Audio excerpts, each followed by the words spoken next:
మొట్టమొదటి factory outlet మన Mukunda jewellers లో అన్ని జ్యువెలరీపై ఉన్న వ్యాట్ కేవలం 2 to 12% మాత్రమే. No making charges. విచ్చేయండి ముకుందా జ్యువెలర్స్. మా నూతన బ్రాంచెస్ ప్రారంభం అతి త్వరలో జూబ్లీ హిల్స్ మరియు వైజాగ్. సంక్రాంతి అంటే పండుగ కాదు, బాక్స్ ఆఫీస్ బ్యాటిల్ ఫీల్డ్. అటు ప్రభాస్, ఇటు చిరంజీవి మధ్యలో నవీన్ పోలిశెట్టి. ఇలా 3 జనరేషన్స్ కు 3 జోనర్. ఒకే సీజన్ లో డి అంటే డి అంటున్నాయి మరి.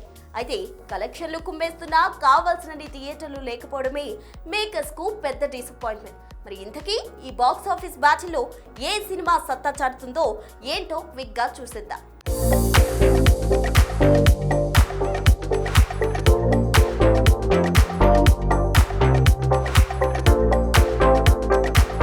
ఈసారి సంక్రాంతిని కేవలం పండుగలా కాదు, ఒక festival of cinemas law celebrate చేసుకుంటోంది టాలీవుడ్.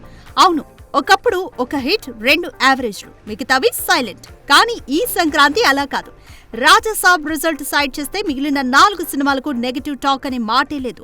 మనశంకర వరప్రసాద్ గారు 4 రోజులు 200 కోట్లకు పైగా గ్రాస్ తో సైలెంట్ గా రికార్డ్స్ ని బద్దలు కొడుతూ కలెక్షన్లలో కొత్త బెంచ్ మార్క్ ను సెట్ చేస్తుంటే, 2 రోజుల్లో 41 కోట్ల గ్రాస్ తో అనగనగా ఒకరాజు ఫ్యామిలీ ఆడియన్స్ ని పూర్తిగా తమ వైపుకు తిప్పేసుకుంది. అయితే నారీ నారీ నడుమ మురారితో లాస్ట్ బాల్ 6 కొట్టిన శర్వ భర్త మహాశైలకు విజ్ఞప్తితో కంటెంట్ పరంగా ఫైట్ ఇస్తున్న స్క్రీన్ షేరింగ్ లో వెనుకబడ్డ రవితేజాలు కలెక్షన్స్ పోస్టర్స్ వదలకపోవడం కాస్త ఆశ్చర్యమే. ఏది ఏమైనా ఈ పొంగల్ టాలీవుడ్ హిస్టరీలోనే ఒక స్పెషల్ చాప్టర్.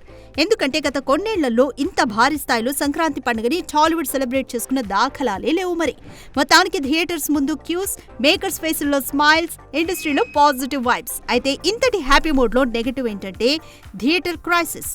ఒకేసారి అన్ని సినిమాలు క్లిక్ అవ్వడం వల్ల ఏపీ, తెలంగాణ మాత్రమే కాదు, యుఎస్ లో కూడా టికెట్లు దొరక్క థియేటర్ దాకా వచ్చి వెనక్కి వెళ్లిపోతున్నారట ఆడియన్స్. మరీ ముఖ్యంగా తక్కువ థియేటర్లు ఉన్న బిఎండ్సి సెంటర్లలో ఓవర్ క్రౌడ్ తో కంట్రోల్ తప్పిన పరిస్థితి. ఒకవేళ 1-2 సినిమాలు ఫ్లాప్ అయ్యుంటే స్క్రీన్లు షిఫ్ట్ చేసుకుని సిచ్యువేషన్ ఈజీగా హ్యాండిల్ అయ్యేది. ఒక రకంగా ఈ పొంగల్ క్లాష్ ఇండస్ట్రీకి ఒక బిగ్ లెసనే, ముఖ్యంగా మిడ్ రేంజ్ సినిమాలకి. ఎందుకంటే నారీ నారీ నడుమ మురారి సోలోగా వేరే టైంలో వచ్చుంటే ఇంకా పెద్ద సెన్సేషన్ అయ్యేదన్న మాటని ఎవ్వరూ డినై చేయలేరు కూడా. సో ఇప్పటికైనా tier 2 heroes timing, release planning పై మరింత ఫోకస్ పెడితే మంచిది.